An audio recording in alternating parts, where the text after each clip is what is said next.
Bienvenue à cette conférence qui est organisée par la MES.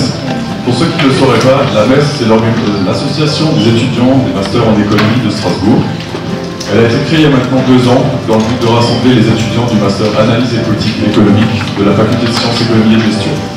La MES reste une association jeune, beaucoup d'actions déjà été menées et beaucoup d'autres sont à venir. Pour cela, je vous invite à visiter notre site internet www.ames-strasbourg.fr. Après avoir fait une distinction fondamentale entre l'innovation et l'invention, M. Dominique Forêt va nous exposer son point de vue pertinent. Une meilleure partition, c'est peut-être l'idée que dans certains pays, l'innovation se construit fondamentalement sur les structures productives existantes par les grandes entreprises. Déjà, je pense que si vous réfléchissez bien, vous pensez à l'Égypte ancienne, les pyramides, au Moyen-Âge, les cathédrales, à Spoutnik chez les Russes ou à Apollo chez les Américains, on voit que toutes les sociétés, depuis la nuit des temps, en fait, ils savent faire des accomplissements technologiques.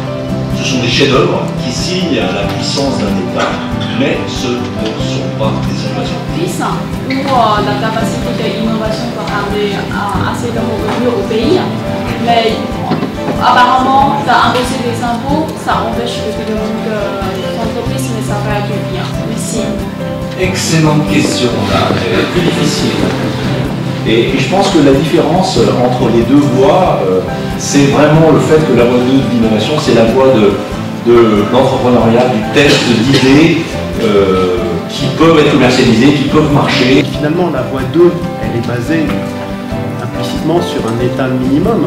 Donc la voie 2 a plutôt pour objectif de puissance d'un pays, puissance d'une richesse d'une nation. On n'est plus dans une logique de domination. J'avais l'impression d'entendre Schumpeter ressusciter. Merci beaucoup d'avoir créé cet événement.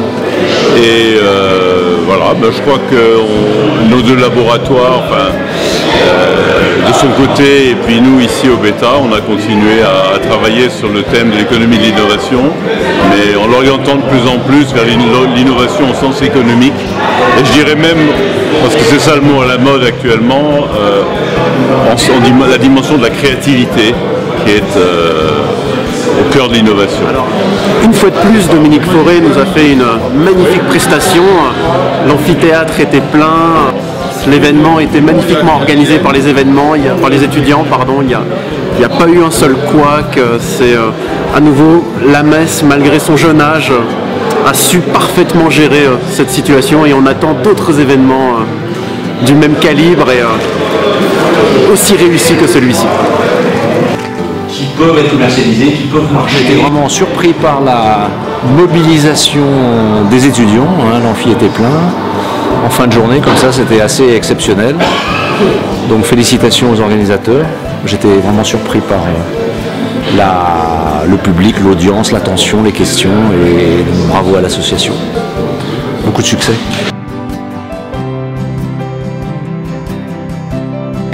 C'était sympa comme conférence, c'était intéressant. Après, je pense que c'est pas forcément aller assez en profondeur, vraiment loin derrière sur qu'est-ce qui constitue réellement chacun des modèles. Il nous a dit qu'il y avait un problème par exemple en France institutionnel par rapport au modèle d'innovation économique, mais après c'est quand même intéressant de voir les types et de voir le rapport étatique vis-à-vis de l'innovation et de savoir comment elle se construit. La conférence elle est déjà finie, mais franchement c'était une conférence très riche et je suis très content d'avoir pu faire la connaissance de M. Ferret. Et ça se voit qu'il est un expert dans son domaine, dans le domaine de l'innovation. Et c'est en même temps ce que moi je fais comme étude, comme je suis en innovation. C'est vraiment un grand très plaisir d'avoir pu participer à cette conférence. Je suis très fier d'être étudiant ici à la faculté des sciences économiques et je suis aussi très fier de notre association, l'association des masters en économie de Strasbourg.